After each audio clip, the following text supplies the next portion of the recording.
Assalamualaikum warahmatullahi wabarakatuh.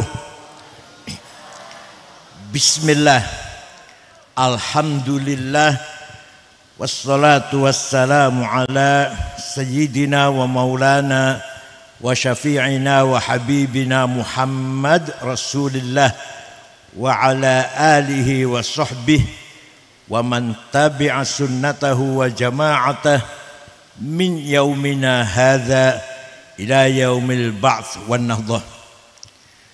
Ashabul fadilah, hadratul ulama wal masyayikh, wabil khusus ahli baitil marhum wa maghfurlah Mbah Abdul Karim bin Abdul Qahar hafizahumullah wa azzahum bi'izzih. Ashabul ma'ahid, ashabatul sufiyah, ashabul madaris, pengurus Nahdlatul Ulama baik tingkat cabang, MWC maupun ranting, Badan Otonom, Muslimat Fatayat Ansor, Pagar Nusa, Ibnu PPNU, Sadati wa Sayyidati, Anisati Ashabi wa Zumalai, Abnai wa Banati, Ayyul Hudur. Alhamdulillah,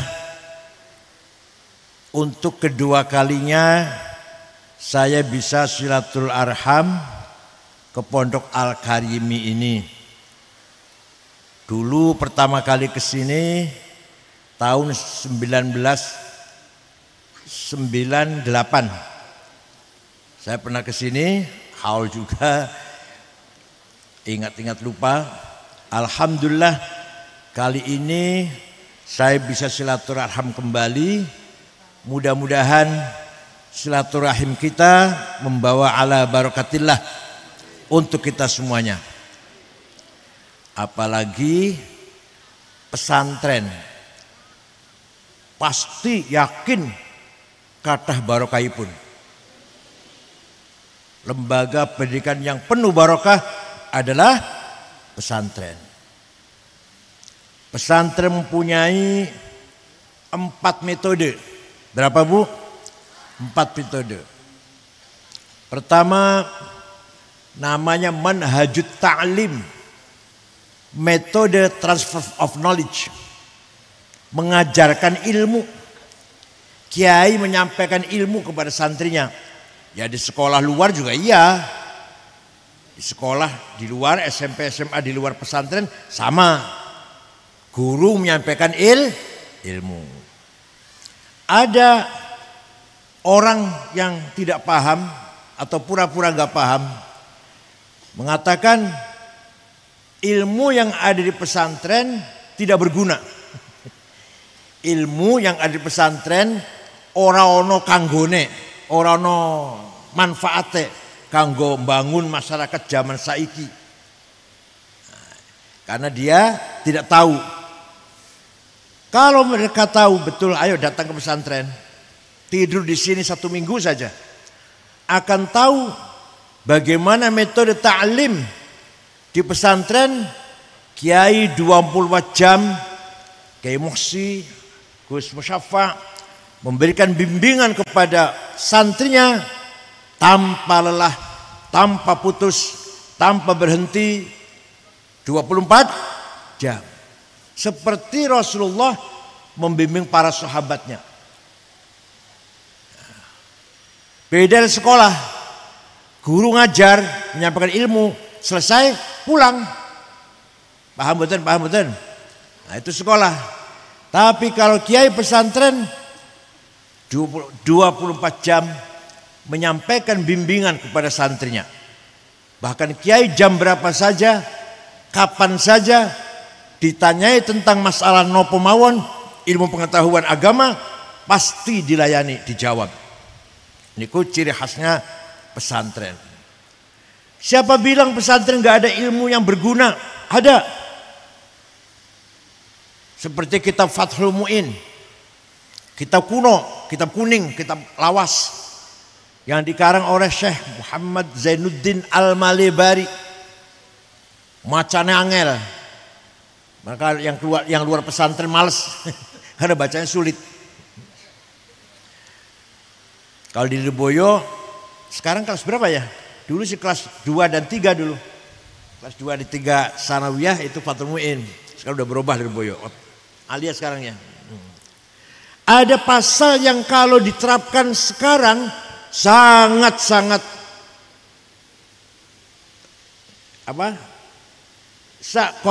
sangat-sangat cocok dan manfaat, berguna. Bunyi Fathul Mu'in begini. Bismillahirrahmanirrahim.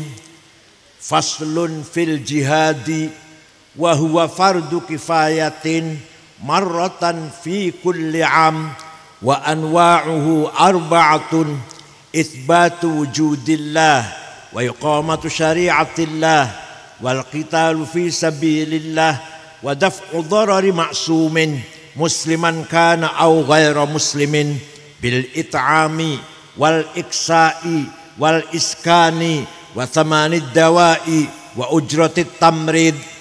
Apa artinya coba?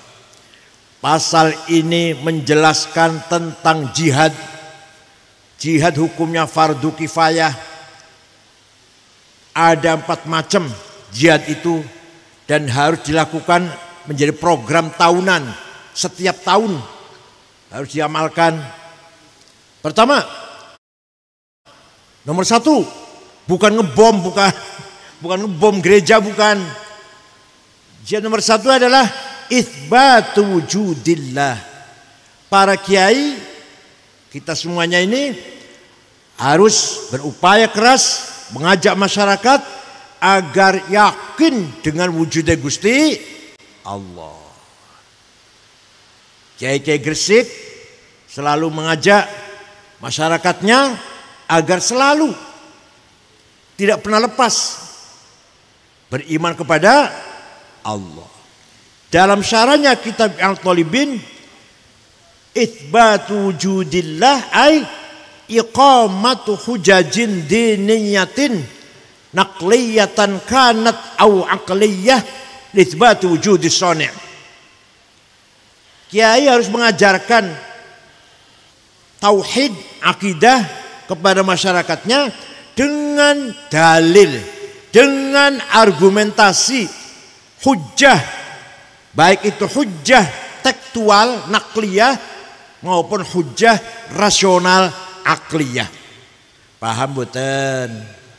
Ya, kiai ini harus ngajarin pada masyarakat Allah itu ada, Allah itu satu, wahdahu la syarikalah. Endi dalile? Dan kiai harus bisa ini. Nah, panjenengan juga harus bisa. Tidak hanya Allah ada titik. Harus tahu hujahnya, harus tahu argumentasinya, baik secara yang tekstual, nas atau akal rasional. Contoh, ini contoh mawon niki. Allah itu ada dan satu. Dalilnya di qul huwallahu ahad. Ngoten nggih? Panjenengan beriman kepada Allah, beriman pada Allah. Dalilnya qul huwallahu ahad. Itu dalil nakli namanya. Dalil nakli. Yang kedua dalil akli. Akal kita harus dipakai untuk memahami wujudnya Allah. Apa itu? Menurut Imam Abul Hasan Al-Asy'ari, kita ini sebenarnya tidak ada, tapi kita ini diadakan. Nggih mboten? Jenengan ini ada apa diadakan? Diadakan. Kita ini sebenarnya tidak ada, tapi kita ini diadakan oleh yang ada. Yang ada sebelum lafal ada itu ada, sudah ada. Bahkan kita menggunakan lafal ada karena ada yang ada. Kita menggunakan lafal tidak ada karena ada yang ada. Maka yang ada hanyalah yang ada. Kalau paham mulai gitu.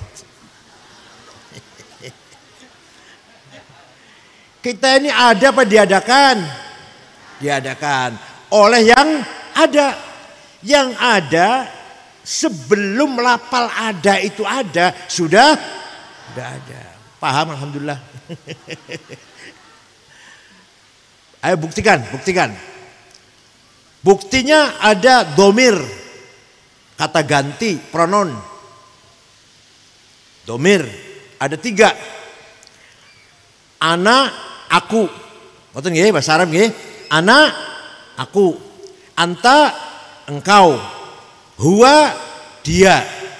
Aku, engkau, dia. Namanya kata ganti, domir. Kalau bahasa Inggris namanya pronoun. Pun silakan dipakai, silakan. Kita semua pakai. Ana Sa'id, ana Khalid, ana Ahmad, ana Abdullah. Betul. Aku Fatimah, ana Fatimah, ana Zainab. Pun silakan dipakai. Tapi karena kita diadakan yang sebenarnya tidak ada, maka nanti kita akan mati semua. Mati betul? Semua akan mati semua. Tinggal aku satu yang tidak mati. La ilaha illa ana fa'budni. Tidak ada Tuhan kecuali anak. Kecuali siapa itu? Aku. Aku siapa di sini? Aku Zainab, aku Maryam, aku Ahmad, aku Khalid. Aku siapa ini? Allah. Itu artinya la wujuda illa ana. Tidak ada yang ada kecuali aku. Itu artinya la ana illa ana. Tidak ada aku kecuali aku. Aku Ahmad ora ono, aku Abdullah ora ono, aku Khalid ora ono, aku Zainab wis mati, aku Maryam wis mati, tinggal aku Allah. Maka la ana illa ana. Tidak ada aku kecuali aku. Paham mboten? Untuk paham saya guys. Yang kedua, anta, engkau. Silakan dipakai. Engkau Ahmad, engkau Abdullah, engkau Abu Bakar, seterusnya lah. Engkau Fatimah, engkau Maryam, Zainab pun mati kabeh bakale. Tinggal anta satu yang tidak mati. La ilaha illa anta subhanaka inni kuntu minadh dhalimin. Tidak ada Tuhan kecuali engkau. Engkau siapa ini? Bukan engkau Ahmad ya, bukan ya? Bukan engkau Khalid, bukan? Bukan engkau Zainab, bukan? Engkau Allah. Artinya la wujuda illa anta. Tidak ada yang ada kecuali engkau. Artinya la anta illa anta. Tidak ada engkau kecuali engkau. Engkau Ahmad ora ono, engkau Abdullah ora ono, engkau Hasan ora ono, engkau Maryam ora ono, tinggal engkau Allah. Satu lagi huwa, dia. Dia Ahmad, dia Abdullah, dia Hasan, dia Abu Bakar, dia Fatimah, dia Maryam, mati kabeh. Tinggal dia satu yang enggak mati. La ilaha illa huwal hayyul qayyum. Tidak ada Tuhan kecuali dia. Dia siapa? Artinya la wujuda illa huwa. Tidak ada yang ada kecuali dia. Artinya la huwa illa huwa. Tidak ada dia kecuali dia. Paham boten? Jadi yang sesungguhnya aku siapa? Yang sesungguhnya engkau siapa? Yang sesungguhnya dia siapa? Kita ini pinjam. Kita nyilih, pinjam. Maunya berapa tahun pinjamnya? Selawase. Maunya berapa tahun jenengan pinjam aku Said, aku Khalid, aku Hasan, aku Maryam. Maunya berapa tahun? Jawab berapa tahun? Jawabnya yang benar, terserah yang meminjamkan. Terserah yang punya mau minjam berapa tahun, siapa roh bar kokennya terus dicabut. Paham boten? Ini namanya hujjah aqliyah li itsbati wujudis syani'. Di pesantren diajarkan, di sekolah luar potong telinga saya kalau ini diajarkan. Potong telinga saya kalau ini ada pelajaran kayak gini di sekolah luar. Ketuhanan yang Maha Esa. Ayo jelaskan ayo. Pancasila. Satu, ketuhanan Maha Esa. Ayo jelaskan dari nakli dan akli. Negara kita harus bertuhan masyarakatnya. Dasarnya Pancasila nomor 1. Semua harus beragama bertuhan. Ayo terangkan.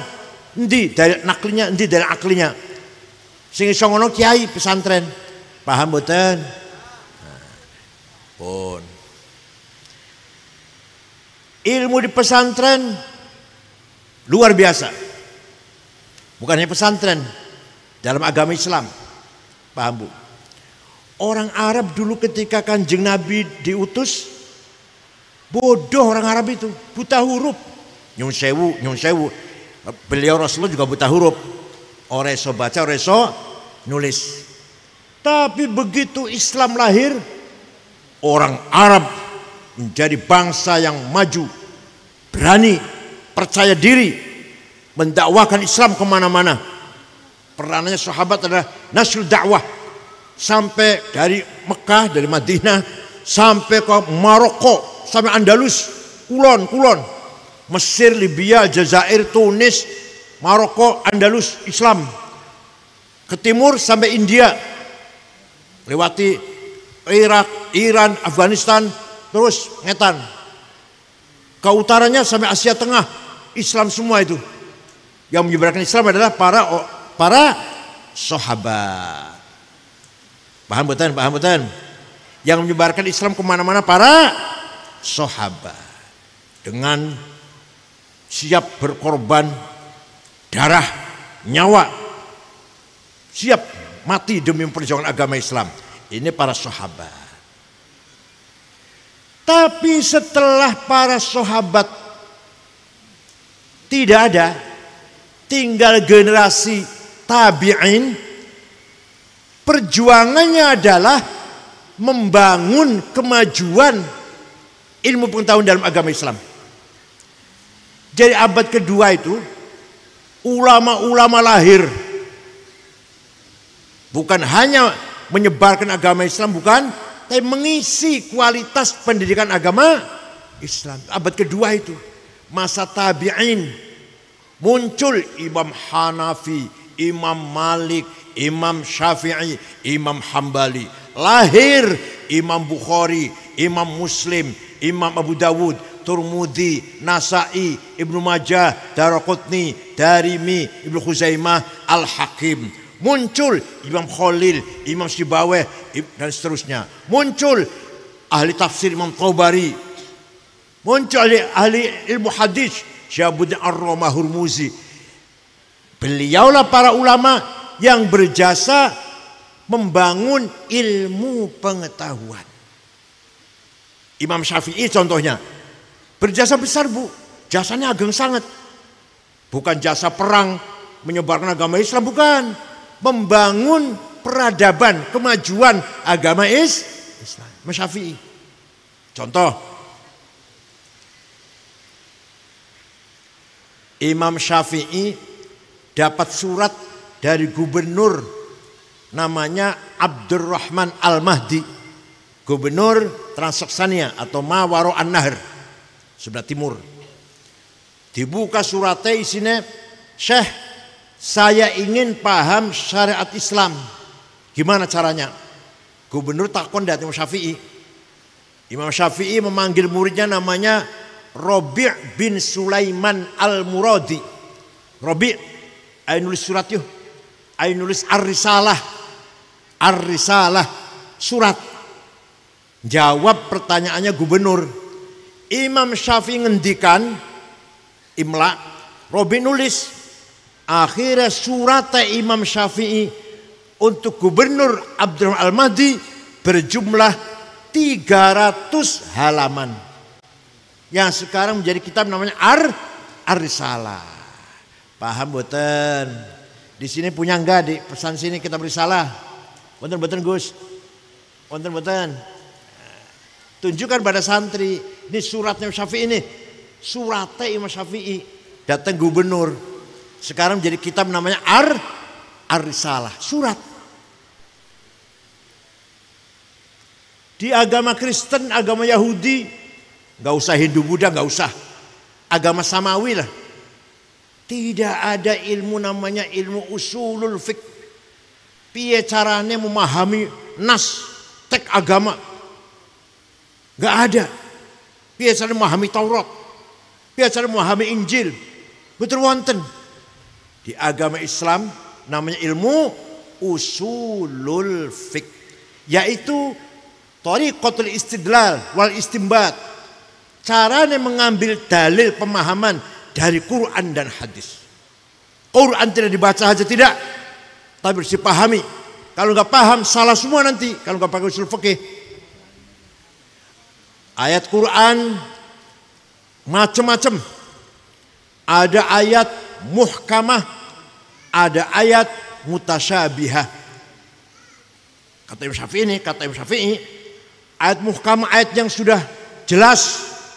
Qul huwallahu ahad. Gak butuh tafsir, tidak butuh takwil, sudah jelas. Namanya ayat muhkamah. Apa? Muhkamah. Ayat mutasyabihah, ayat masih remeng-remeng, butuh tafsir. Aula mastumun nisa, suami istri punya wudhu senggolan, batal wudhunya. Senggolan itu apa? Senggolan itu apa? Nah, ini macam-macam mendapat ulama. Kalau Imam Syafi'i senggolan, sengaja nggak sengaja, syahwat nggak syahwat, kakek-kakek dan nenek-nenek senggolan nggak sengaja, batal wudhunya. Kalau Imam Malik, kalau syahwat batal, kalau tidak batal. Kalau Imam Ahmad, kalau saling merangkul, saling pegang, batal. Kalau enggak batal. Kalau Abu Hanifah, Imam Hanafi, suami istri punya wudhu, ciuman, sengaja, batal. Syahwat, boten batal. Kecuali kalau satu baru batal. Apa yang satu itu apa? Yang satu itu apa? Musuh bener paham? Jadi Imam Hanafi nggak batal, ciuman apa nggak batal. Kecuali kalau yang satu itu baru batal. Paham yang satu, paham kan? Alhamdulillah. Penggalan jenengan lah. Namanya ayat mutasyabihah namanya. Namanya ayat apa? Mutasyabihah. Coba kalau bukan Syafi'i yang merangkan, dari mana ilmu itu? Di Kristen, Yahudi nggak ada itu. Di Islam pun hanya pesantren yang masih doyan ilmu niki. Luar pesantren udah nggak doyan. Ya ada barangkali tapi lah nggak dalam. Di madrasah atau YIN ada sih tapi nggak dalam nggak. Yang kedua ada ayat mutlaqah, absolut mutlak. Ati'ullah wa ati'ur rasul. Wajib taat pada Allah, wajib taat pada Rasulullah, mutlak. Wa ulil amri minkum, wajib taat kepada pemerintah, muqayyad. Dengan syarat. Wajib taat pada pemerintah kalau pemerintahnya baik. Kalau nggak baik, jangan ditaatin. Paham boten? Ini namanya ayat muqayyadah. Wajib taat pada pemerintah. Sebentar dulu. Ini nggak kayak wajib taat pada Allah dan Rasulullah, mboten. Kalau wajib taat pada Allah Rasulullah mutlaqah. Kalau wajib taat pada pemerintah dengan syarat pemerintahnya bagus, baik. Kalau pemerintahnya korupsi, zalim, harus dilawan. Paham betul? Nah, ini namanya ayat muqayyadah. Ada ayat ammah dan khassah. Ayat umum, perintah sholat, aqimus sholah, wajib sholat, umum, siapa saja, kapan saja, di mana saja. Yang satu lagi ayat khusus, wajib perang. Ini gak umum ini. Kalau lagi perang, kita wajib perang. Kalau lagi perang, jadi kalau Indonesia diserang, Islam diserang oleh orang kafir, jangan diam saja, wajib kita perang, dilawan mereka ini. Pokok masuk aman mereka ini ngebom, seperti sholat. Jadi perintah sholat dengan perintah perang beda. Perintah sholat kapan saja, lagi aman kayak lagi orang aman, lagi waras, lagi sakit, tetap wajib sholat. Tapi ini perintah perang kalau lagi, ini namanya ayat khassah namanya. Ngeten iki Imam Syafi'i ngeten iki. Jadi diajarin mboten Gus, Musyafa. Diajarin mboten ibu niki. Nggih nggih. Ada lagi ayat hakiki dan majazi. Ayat yang maknanya sebenarnya realistis, ada yang metaforis. Yadullah fauqa aidihim. Tangan Gusti Allah sak dhuwure tangannya orang kafir. Bukan tangan. Gusti Allah enggak punya tangan. Kekuasaannya namanya majaz namanya. Apa namanya? Majaz, metafor. Wa yaqa wajhu rabbika dzil jalali wal ikram. Semua akan hancur kecuali mukanya Allah, wajah mukanya Allah. Bukan muka, bukan zatnya. Allah enggak punya muka. Ada lagi, wajah rabbuka wal malaku saffan saffa. Nanti di mahsyar malaikat baris, wajah rabbuka, Tuhan datang, periksa barisan. Inspektur upacara apa? Bendera merah putih apa? Bukan, yang datang bukan Tuhan, yang datang perintahnya. Wajah rabbuka ay wajah amru rabbik, perintahnya yang datang, bukan Tuhannya datang. Ngeten niki namanya ilmu usulul fikih. Kalau nggak pakai ilmu ini nggak bisa paham dengan benar syarat Islam dengan sebenarnya. Ini kata Syafi'i, kirim surat datang Gubernur Abdurrahman Al-Mahdi. Ini kalau dijelaskan satu persatu, 2 tahun, dikira gampang apa? Sudah paham Quran belum cukup, kata Syafi'i. Wis paham Quran lu, ora cukup. Harus paham hadis. Kenapa? Karena Quran sangat global, gak ada rincian. Contoh tadi, aqimus sholah, wajib sholat. Quran tidak menjelaskan berapa kali sholat itu. Wonten mboten Quran. Wonten mboten Quran, sholat itu 5 kali. Wonten mboten? Yang bilang ada berarti nggak pernah baca Quran. Wonten, berarti nggak pernah baca Quran itu. Baca kulhu, falak, nas, al-fatihah, alif lam mim, ayat kursi, lima pisawat, tahlil itu sih. Tahlilan, berkat. Kalau panjenengan baca Quran, Pak, Bu, dari awal sampai akhir ayo baca. Tidak ada keterangan sholat itu 5 kali. Namanya zuhur, asar, maghrib, isya, subuh. Wonten boten Quran.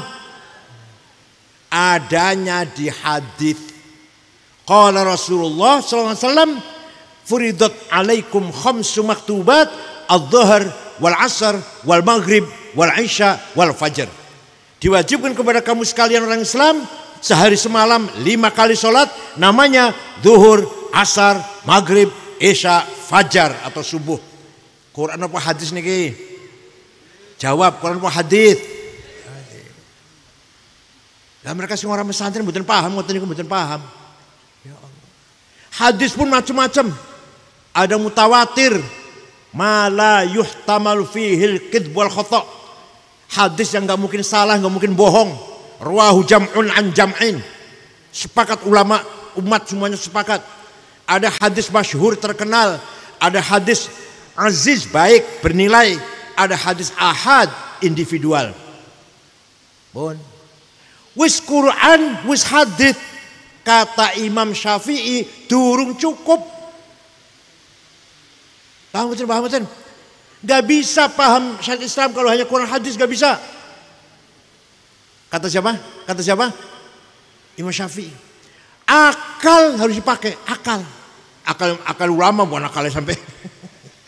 Ini akal panjenengan akal semaying, betul. Ampas kelapa dulu, ampas kelapa. Akal ikan asin lah. Akal ulama ada 2 macam.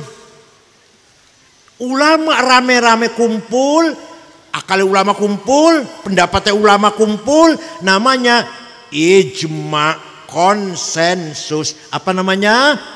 Ijma. Contoh hasil ijma apa? Arkanus sholati sab'ata asyar.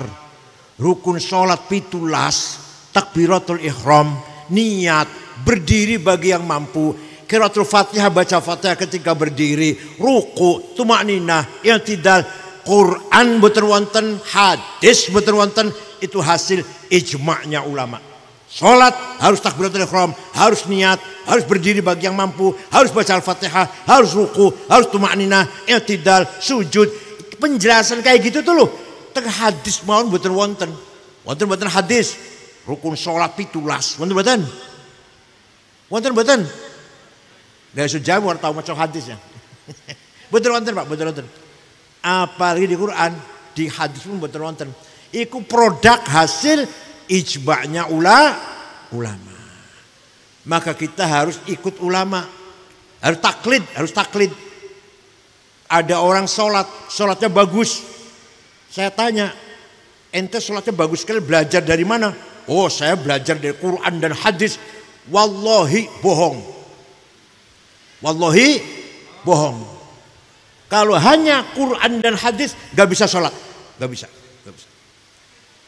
Yang benar jawabnya belajar dari ayah saya, ayahnya dari kiainya, dari Mbah Karim, dari gurunya, dari mbak gurunya, mentok nang Imam Syafi'i. Imam Syafi'i punya guru Imam Malik punya guru Imam Rabi'ah. Imam Rabi'ah punya guru Imam Kharijah. Imam Kharijah putra sahabat Zaid bin Thabit ya gurunya Rasulullah sallallahu alaihi wasallam. Paham boten? Itu akal rame-rame, akal kolektif namanya. Ada akal individual, akal ulama dewe-dewe.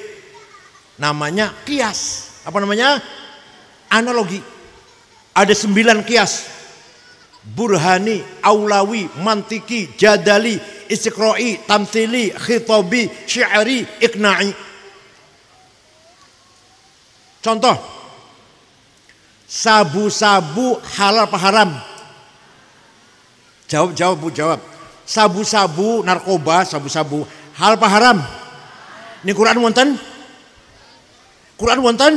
Inna sabu haram. Wonten? Kok berani mengharamkan, berani? Kok wani-wani mengharamkan? Qurannya enggak ada. Hadis wonten? Qala Rasulullah SAW sabu-sabu haram. Wonten? Enggak ada. Lah kok berani kita mengharamkan? Menggunakan kias. Apa? Kias namanya kias burhani. Kias fakta. Ini barang memabukkan. Kalau memabukkan berarti podo karo khomer. Khomer di Quran ada haram. Ya ayyuhalladzina amanu innamal khomru wal maisiru wal ansabul azlam rijsum min amali syaitan. Khomer itu haram, perbuatan setan. Fajtanibuh, tinggalkan khomer itu. Jangan kamu minum. Lagi barang memabukkan berarti podo karo khomer. Khomer haram berarti barang haram. Hadza muskirun. Ini misalkan ini sabu-sabu misalkan. Hadza muskirun. Ini barang memabukkan. Wa kullu muskirin khamrun. Setiap memabukkan masuk kategori khamr. Wa kullu khamrin haram. Khamr itu haram. Fahadza haram. Maka ini barang pun haram. Ini namanya menggunakan mantik namanya. Ada muskirun muqaddimah sughra, primus minor. Wa kullu muskirin khamrun namanya muqaddimah kubra, primus major. Wa kullu khamrin haram namanya qaul syarih, legal statement. Natijahnya, konklusinya fahadza haram. Paham boten? Niki ilmunya ulama niki. Ilmunya kiai ini. SAG aja belum paham. SAG aja belum tentu paham SAG ini. Ini punya kiai ini. Ini punya kiai Dimyat Rais Kaliwungu, kayak Maimun Sarang. Contohnya itu. Ilmunya kiai ada Gus Baha, ini kayak ini ilmunya ini. Paham betul? Jadi tanpa ijma dan kias, metode akliyah, metode akal, kita nggak bisa ngapa-ngapain.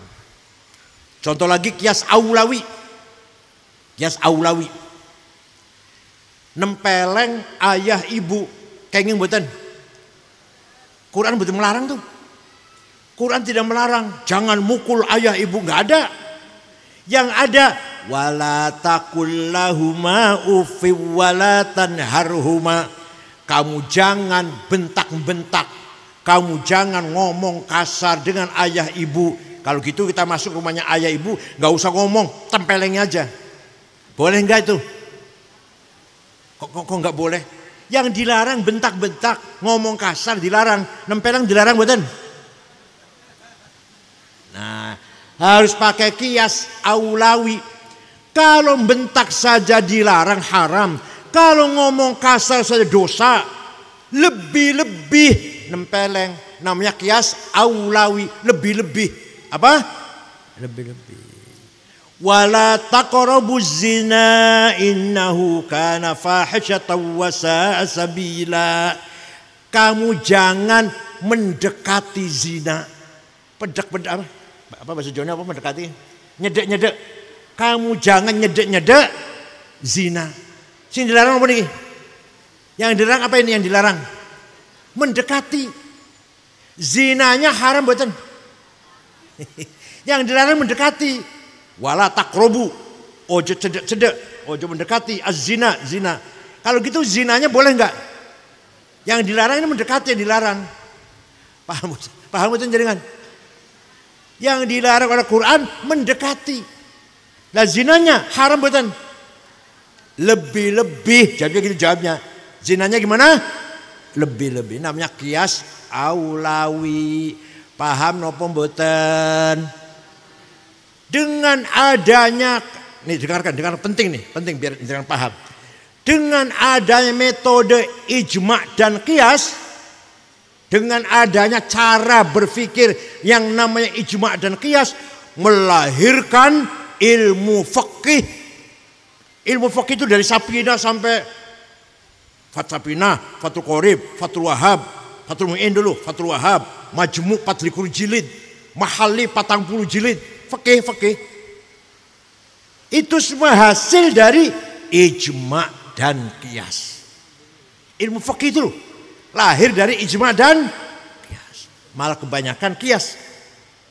Tanpa ijma dan qiyas kita nggak bisa berbuat apa-apa menghadapi masalah-masalah kontekstual.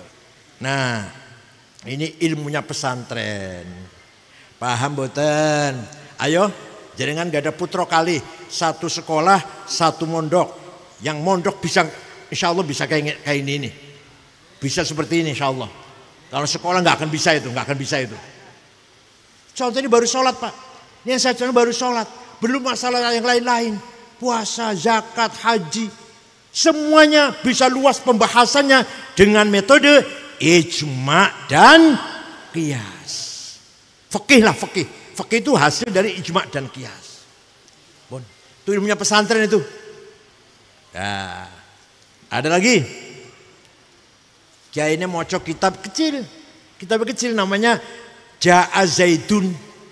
Diwaca mboten musyafa di sini. Kitab kecil namanya Ja'a Zaidun. Di sana ada syair.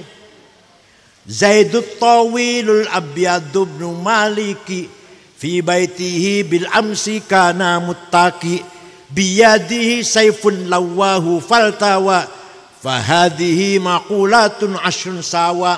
Kayak maknanya teh Zaidun utawi Zaid iku atawil wonge dhuwur, al abyatu kulite putih, Ibnu Malik anake Pak Malik, fi baitin jero omahe bil amsi wingi kana muttaqi tetongkrong. Biadi saya pun tangan nyekel golok, lawahum bengkokaken Zaid ing golok, faltamu jadi bengkok opo golok. Paham betul? Paham betul? Buatan paham. Karena kalau lihat telek nggak paham. Itu artinya Zaidun esensi, at-tawilu quantity, al-abyad quality, Ibnu Malik relasi, fi baiti place. Bil amsi time kana mutaki posisi biadi saifun to have lawahu aksi faltawa reaksi. Ini kalau bisa terangkan kayak gini baru ana guna. Siapa dia itu? Misalkan, itu sopo iku? Atau nggak usah nuding lah. Ini siapa ini? Gus Dur. Gus Dur orangnya seperti apa? Fisiknya seperti apa? Badannya kaya apa rupane? Wes, kualitasnya seperti apa? Kualitasnya. Kehebatannya Gus Dur seperti apa? Udah, kalau udah tahu hubungannya Gus Dur dengan orang lain seperti apa? Kapan Gus Dur presiden? Di mana? Di Indonesia. Karena mutaki posisi jadi presiden. Biadi saya pun Gus Dur punya kekuatan. Kemudian lawahu bengko akan sopo zaid inggolok. Artinya Gus Dur punya aksi. Faltawa reaksi dari akibat dari aksi tersebut. Ini namanya kategori 10 namanya. Itu di pesantren adanya. Paham boten? Ya Allah. Kalau panjenengan monggo putra teng pesantren insyaallah pinter-pinter insyaallah. Asal bocah rajin kayaknya yang rajin juga. Bon. Pun ngoten pun masih kata kalau ngomong ilmu masih kata. Nomor 2 tadi metode taklim namanya. Nomor 2 di pesantren manhajut tadris. Apa? Mengamalkan ilmunya. Di sekolah nggak ada ini. Di sekolah nggak ada. Di pesantren kiai ini bukan hanya mulang, bukan hanya ngaji, tapi mengamalkan ilmunya. Santrinya diajak mengamalkan ilmunya. Ayo bocah yang rajin sholat disiplin fi awal awqatiha. Ayo sholat disiplin awal waktu takbir adzan langsung sholat. Kiainya beri contoh. Ayo bocah sing akur yang rukun ojo bertengkar. Kiainya beri contoh. Ojo kiainya bertengkar ojo. Ayo bocah ini sesu yaum tarwiyah, yaum arafah, sunnah puasa. Kiainya puasa. Tamu harus dihormatin, tetangga harus dihormati, orang susah harus ditolong. Kayak ini juga mempraktekkan omongannya. Ini namanya manhajut tadris. Manhajut, ojo bakhil, ojo pelit, yang loman dermawan. Kalau kita punya membantu yang fakir miskin, kayak ini beri contoh, bukan hanya pidato, bukan hanya ngomong. Nah, manhajut tadris. Sekarang, masya Allah. Wong pinter tapi tidak mengamalkan ilmunya. Kata mboten. Sing korupsi niku wong pinter apa wong goblok? Korupsine mboten apa? Mboten ukur-ukuran. Waktu Setia Novanto ketua Golkar, ketua DPR, korupsi 2,5 triliun kulo kaget, masya Allah. Korupsi 2,5 triliun. Masih kalah. Diungkuli mana menteri kementerian Kominfo 8 triliun. Kaget mana aku, kaget. Ya Allah. Masih kalah. Diungkuli mana karo Darmadi namanya. Korupsi 70 loro triliun. Masih kalah. Sekarang PT Timah korupsi pinten 300 triliun. Wong pinter apa wong bodoh niku? Pinter tapi tidak mengamalkan ilmunya. Wong bodoh nyolong sendal ning masjid. Wong pinter pabrik sandal yang dicolong. Wong bodoh nyolong ayam 5 wis 5, 10 wis 10. Wong pinter peternakan ayam dirampok. Wong bodoh nyolong buah-buah atau nyolong apalah buah-buahan tanaman. Misalkan nanam padi apa nanam berambang dicolong. Wong pinter tanahnya direbut, tanahnya orang. Sertifikatnya diganti. Dudu nyolong tandurannya dudu tanah sekalian. Paham boten? Monggo putra-putra panjenengan tidak ada jalan lain kecuali di pesantren. Menaik kita ingin selamat dunia akhirat. Di sekolah tidak ada tekanan agar mengamalkan ilmunya, enggak ada. Sekarang apalagi cara berpolitik kita ini. Nyun sewu, bukan saya bicara politik enggak. Pelajaran politik di universitas, jurusan politik sangat baik. Baik Pak. Apa itu namanya demokrasi? Demokrasi ada berapa macam? Bagaimana praktekkan demokrasi? Wonten pelajaran saya. Prakteknya saya mboten. Saniki hasil ilmu dari universitas sarjana jurusan sosial politik, nggak kanggo nih DPR, nih gedung DPR nggak kanggo Isan, nggak kanggo. Karena teori tinggal teori, prakteknya jauh dari teori yang dia kuasain. Na'udzubillah. Namanya hajut tadris. Masya Allah, kiai itu telaten kiai niku. Ono bocah males jamaah, males apa? Ya, DOP ini dipelihara. Hatta Kiai Mahrus, kiai besar Lirboyo. Kalau subuh semua bocah dibangunkan. Kiai Maksum Jogja juga sama. Setiap subuh membangunkan santri-santrinya. Coba kiai besar itu, kok kober masih, telaten masih. Santrinya dibangunkan satu-satu kamar digedorin. Ayo sholat. Ini namanya manhajut tadris. Yang ketiga, manhajut ta'dib. Kiai pesantren memberikan pelajaran akhlakul karimah. Paham boten? Ayo, panjenengan dua putra kalih. Yang satu pesantren, yang satu tidak pesantren sekolah. Nanti adabe karo panjenengan pasti beda. Nggih mboten? Yang pesantren misalkan lewat di depan ayahnya munduk-munduk memberikan sesuatu tangan kanan, mau bicara dengan halus dengan sopan, nurut, gampang diatur, sing keluar sekolah belum tentu itu. Jangan rasakan betul, jangan rasakan enggak? Yang keluar pesantren insya Allah birrul walidain, taat pada dua orang tua, hormat ibu, hormat ayah. Keluar pesantren, yang bukan keluar pesantren belum tentu itu. Bahkan banyak anak melawan orang tuanya, anak menyakiti orang tuanya karena bukan pendidikan pesantren. Gimana? Tidak ada manhajut ta'dib. Metode membentuk anak itu berperadaban. Insya Allah kalau keluar pesantren, kalau sudah jadi jenderal, jadi konglomerat wong sugih, jadi pejabat, tetap akhlaknya mulia. Paham betul? Pejabat tinggi aja kalau keluar pesantren dengan saya hormat. Jenderal mantan kasat saniki wis pensiun, Kasat Pak Jenderal Dudung. Itu dulu pesantren di Buntet Cirebon. Kalau dengan kiai cium tangan. Itu ajaran pesantren. Orang kaya pun kalau dengan kiai masih cium tangan. Ajaran pesantren itu ta'dib. Mari kita bangun akhlak masyarakat Gresik ini. Orang Gresik akhlaknya sudah baik belum? Jawab, orang Gresik akhlaknya baik belum? Baik. Coba saya bandingkan, coba ini. Coba. Saya pernah pergi ke Australia tahun 2011. Setengah bulan keliling 6 kota. Ceramah dakwah.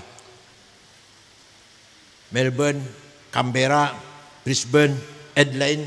Terakhir di ibu kota Sydney. Ibu kota Sydney kan. Ceramah di masjid pada zuhur. Lepas ceramah, besok pulang ke Jakarta, beli oleh-oleh. Banyak toko itu saya beli oleh-oleh, dapat 2 kardus oleh-olehnya. Ya celana, ya kaos, ya apalah oleh-oleh. Bawa ke hotel, beresin. Ternyata HP saya hilang. Karena kita pikiran tentang oleh-oleh tok itu, orang mikirnya HP. Hilang HP-nya. Tak golin nang kasur-kasur, tak wolak-wali pojok-pojok, betul wonten. Ya wis lah, wis. Besok pulang beli lagi di Jakarta. Setengah 10 malam ada orang ngetok pintu. Saya buka, pegawai hotel dengan satu orang bawa HP saya. Ini HP Bapak ketinggalan di toko saya. Orang Australia itu Pak. Kira-kira kalau HP tertinggal di warung dukun, piye yo?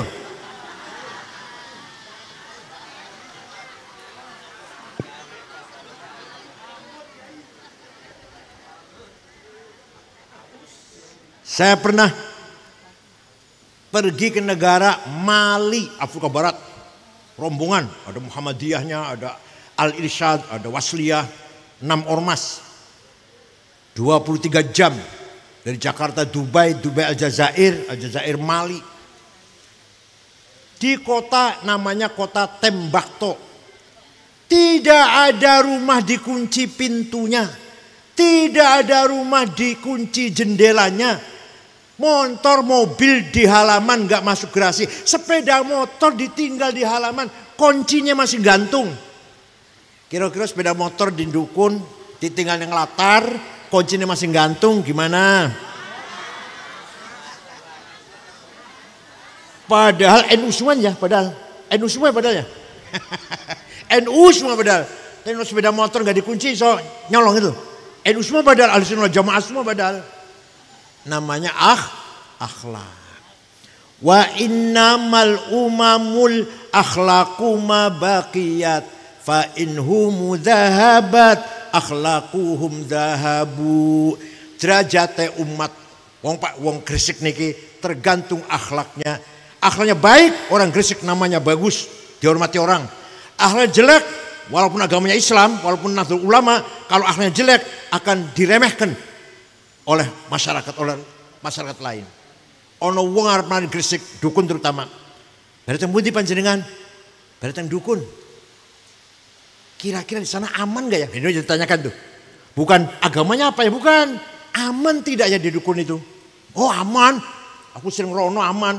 Malah pernah dompet saya ketinggalan di masjid tempat wudhu 2 hari masih utuh. Tuh dukun tuh hebat. Ojo sampai suwali bareteng pundi, bareteng dukun. Aman gak di sana ya? Waduh hati-hati. Saya pernah ke sana sholat Jumat di masjid, sepatu hilang. Terkenal dukun niku. Saumpama lho nggih, saumpama nggih. Sepeda motor hilang. Terkenal niku, maling kabeh. Saumpama. Jadi masyarakat berharga atau tidak, panjenengan dihormati orang atau tidak, tergantung akhlak, bukan agama. Orang gak akan tanya, saya mau ke dukun, agamanya apa orang dukun ya? Gak akan tanya itu. Aman tidak ya ke sana?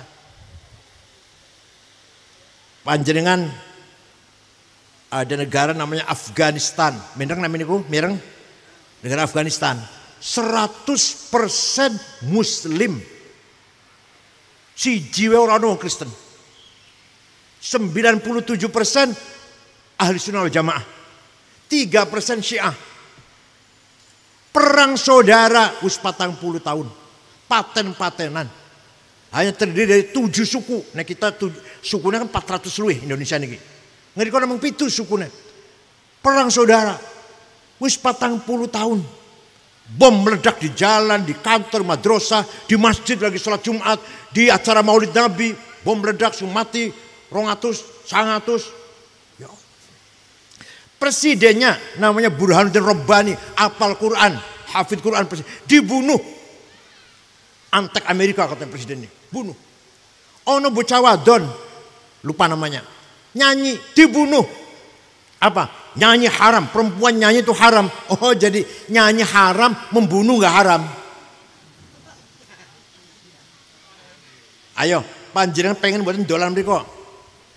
Pengen buatan jenengan jalan-jalan ngejak anak cucu mriko nang Afghanistan, pengen Islam KB tuh.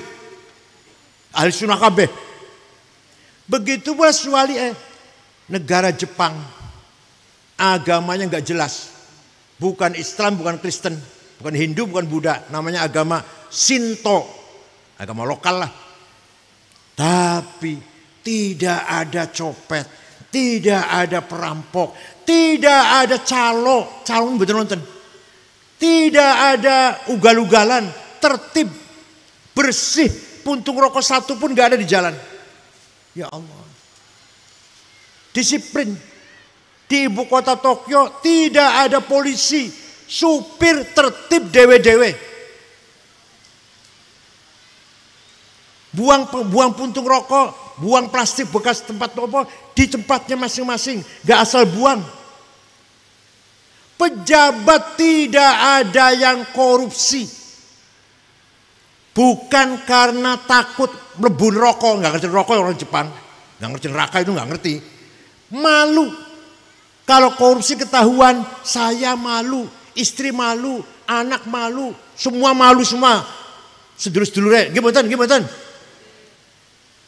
Di sini ada malu nggak ya di Indonesia ini? Ada malu nggak ya?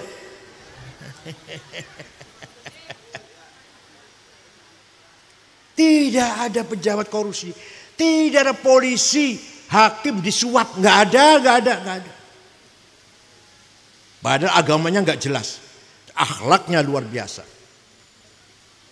Waktu permainan bola, pertandingan bola di Doha, Qatar, dunia, Jepang main, bocah-bocah Jepang nonton ribuan. Bekas tempat penonton Jepang, boten wonten sampah satupun. Semua dibuang dewe-dewe ke tempatnya tong sampah. Beda dengan bekasnya yang nonton selain Jepang, kotor. Paham boten? Nah, ini namanya akhlakul karimah. Monggo dicoba Gresik atau minimal apa? Minimal dukun akhlaknya baik misalkan. Dicoba nggih? Coba nanti malam sepeda motor nggak usah dimasukkan rumah. Coba.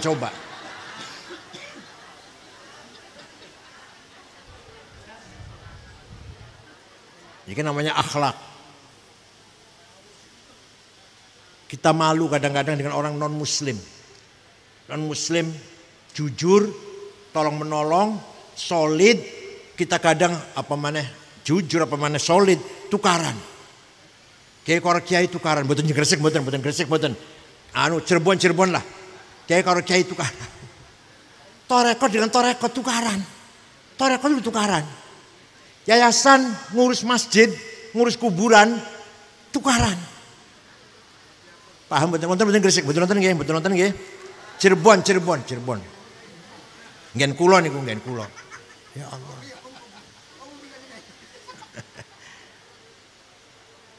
Jadi khotib masjid rebutan. Kalau enggak dia tersinggung. Enggak mau makmum situ.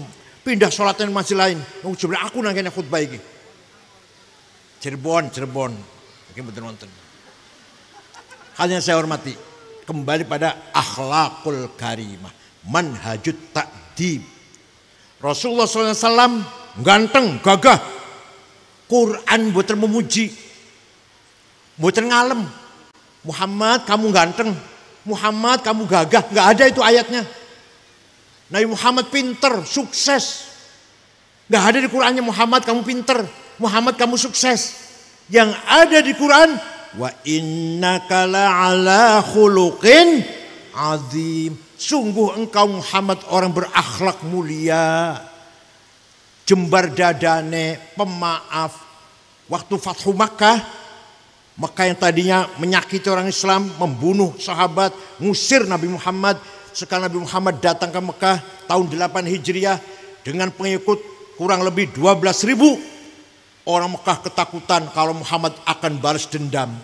Tapi mereka sembunyi, ngunci dalam rumah, pintunya dikunci ketakutan. Begitu Nabi Muhammad masuk kota Mekah, waktu duha, ya jam-jam 8-9 lah. Al-yaum yaumul marhamah.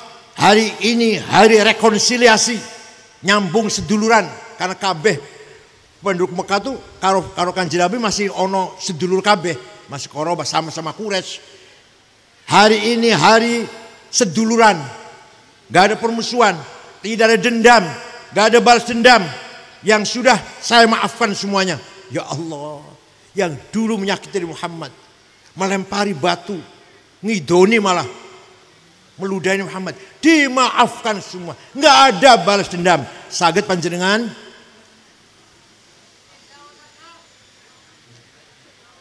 setelah Nabi Muhammad mengatakan tidak ada balas dendam, orang Mekah keluar dari rumah, tadinya sembunyi, masuk Islam semua, karena tertarik dengan akhlaknya Nabi Muhammad.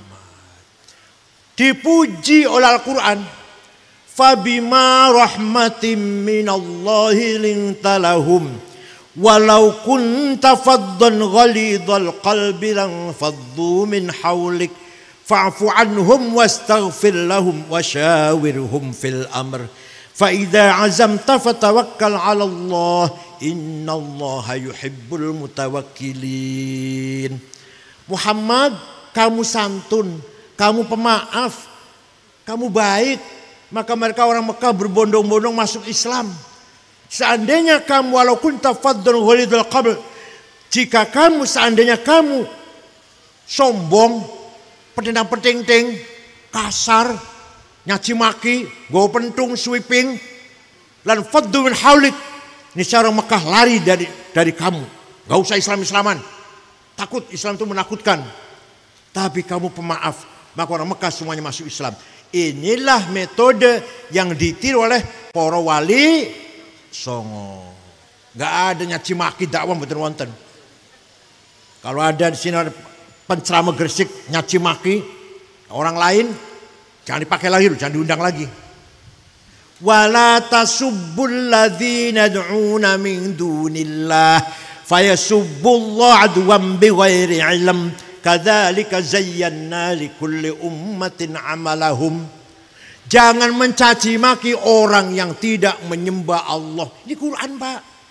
Jangan mencaci maki orang yang tidak menyembah Allah. Orang Kristen, orang Yahudi, orang Hindu, orang Buddha, Konghucu. Oh jadi caci maki. Quran itu. Kita dakwah, tapi jangan cara yang tidak kasar, tidak mencaci maki, tidak menyakitkan hati.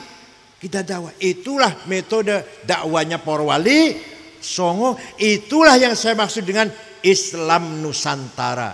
Islam yang ramah, Islam yang santun, Islam yang toleran. Fa'fu anhu Muhammad, maafkan orang Mekah. Wastaghfir lahum, dan mintakan maghfirah, ampunan kepada Allah untuk orang Mekah. Ayo panjenengan saged mboten niru? Saged mboten niru Kanjeng Nabi, saged mboten?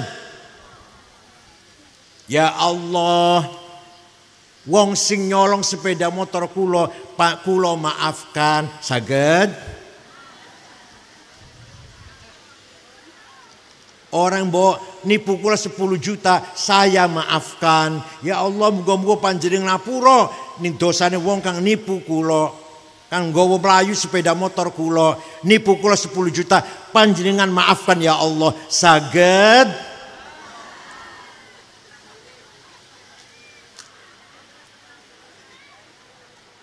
Abot nggih niru Kanjeng Nabi. Monggo belajar kita berakhlakul karimah.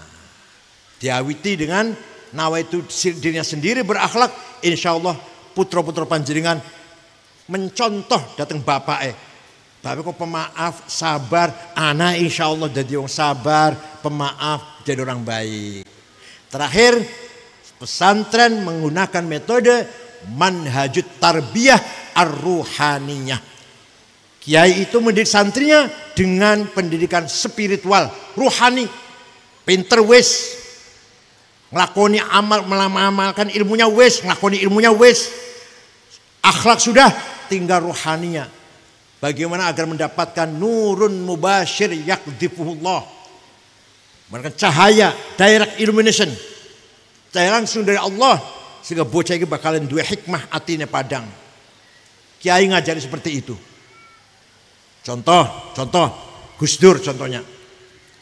Gus Dur baru saja dioperasi syarafnya, kepalanya, lagi istirahat. Kita di kamar ada orang 5. Saya, Pak Muhaimin Iskandar, Pak Saifullah Yusuf, Menteri Koperasi Cakrawardaya waktu itu namanya Cakrawardaya, Subyakto Cakrawardaya, Ketua Golkar Jawa Tengah namanya Haji Wisnu.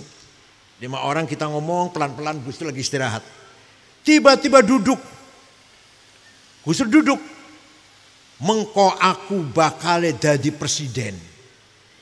Kita orang 5 ini kaget, ini Gus Dur udah konslet ini. Udah konslet. Bicara waras ini. Jadi presiden betul? Yang ngasih tahu Gus Dur mau jadi presiden siapa? Gurunya, kiainya. Mocon yang kitab wonten. Boten. Nurun mubashir yakhdifullah. Direct illumination. Nur yang langsung dari Allah. Dibisikkan kepada Gus Dur, namanya khawatir namanya. Khawatir ilahiyah. Pagi-pagi olahraga jalan-jalan. Jam 8:30 mampir ke Griya Kula. Karena rumah saya di Gus Dur 100 meter lah paling. Minta minum air putih, roti tawar. Saya buka AC, tidur, ngorok malah. Teng kursi ini aku tidur 20 menit. Bangun, tangi, wungu. Kang Said mengko sampeyan nek wis umur 56 dadi ketua umum PBNU. Bener. Waktu saya terpilih di Makassar usia saya 56. Itu kata siapa itu? Wah kata nih dongeng itu orang cerita tentang kehebatan Gus Dur kata. Seminar di Gedung Pustaka Nasional. Temanya mengenang jasa Jenderal Simatupang. Almarhum wis mati Jenderal Simatupang. Narasumbernya 4 orang. Muslim 2, Katolik 2. Pak Rudini, Jenderal Rudini dengan Gus Dur, Muslim. Yakub Utomo dengan Romo Muji Sutrisno, Katolik. Gus Dur datang terlambat dengan saya. Karena di atas sudah mulai, Pak Gus Dur di bawah, nggak langsung naik ke panggung di kursi. Tidur nyenyak. Pas gilirannya disebut, saya bangunkan. Gus panjenengan Gus. Naik, saya tuntun naik ke atas. Omongane wong telu, Pak Rudini, Romo Muji, Yakub Utomo yang punya Kompas itu dikomentari kabeh. Omongane wong telu itu dikomentari. Tadi Romo mengatakan demikian, tadi pada yakin tidur badan. Tadi Pak Yakub Utomo ngomong demikian. Kalau yang benar ya dia katakan itu benar sekali. Kalau yang dia nggak setuju ya saya tidak setuju. Tadi kata Pak Rudini demikian, saya tidak setuju. Kalau pendapat saya begini. Padahal sare ngorok kemeringet malah tidurnya itu. Paham boten? Mudah-mudahan Kiai Gresik wonten sing ngoten boten. Kota Wali masa ora ono. Mudah-mudahan pesantren Al-Karimi juga bisa menghasilkan sahibul hikmah. Kiai yang punya wisdom, kearifan hati, bukan hanya otak tapi kearifan hati. Kearifan qalb, basirah, domir, fuad, asrar, latifah. Itu yang digodok dalam ilmu hikmah. Basirah, penglihatan hati. Mana baik, mana buruk. Domir, memerintahkan yang baik, melarang yang buruk. Fuad, memutuskan kamu benar atau kamu salah. Saya benar atau saya salah. Asrar, mengetahui rahasia alam semesta ini. Latifah, software, perangkat yang lembut yang bisa memahami segala sesuatu yang rahasia. Namanya lataif atau latifah. Ini antara lain manhajut tarbiyah ar-ruhaniyah. Monggo pesantren Al-Karimi didukung nggih. Mudah-mudahan semakin maju, semakin bermanfaat, semakin menjadi marji', rujukan, tempat pitakone masyarakat Gresik. Pesantren Al-Karimi menjadi tempat pitakone masyarakat Gresik dalam hal agama. Alhamdulillah pesantren saat ini bludak semuanya. Lirboyo itu waktu saya di Lirboyo tahun 68 sampai 71 santrinya 2.500. Sekarang berapa? 40 lebih 43.000 Lirboyo. Ya Allah, satu kamar 100 orang sekarang. Dulu saya satu kamar 12 orang dulu. Sekarang satu kamar 100 hanya nyantol ke baju tok karo tas, karo koper. Semakin menarik pesantren. Karena apa? Melihat anak-anak yang di luar pesantren akhlaknya rusak, narkoba, tawuran, menyebarkan hoax, main HP, main YouTube, main Google, yang pasti banyak madorotnya tenimbang baiknya. Monggo putra panjenengan pesantren. Cari pesantren yang betul-betul mu'tabar. Jangan pesan asal-asalan. Jangan Wahabi, awas lek keliru pesantren Wahabi, awas. Cari pesantren. Lirboyo boleh, Tebuireng monggo, Ploso monggo, Sidogiri monggo. Yang jelas Sarang, Rembang monggo.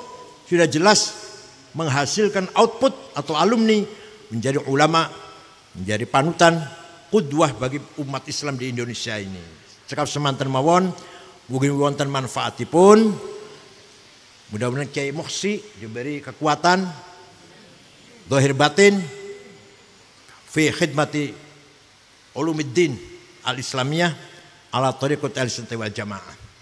Syukran wa dumtum fil khair barakati wan najah. Wallahul muwaffiq ila aqwamit thariq. Wassalamualaikum warahmatullahi wabarakatuh.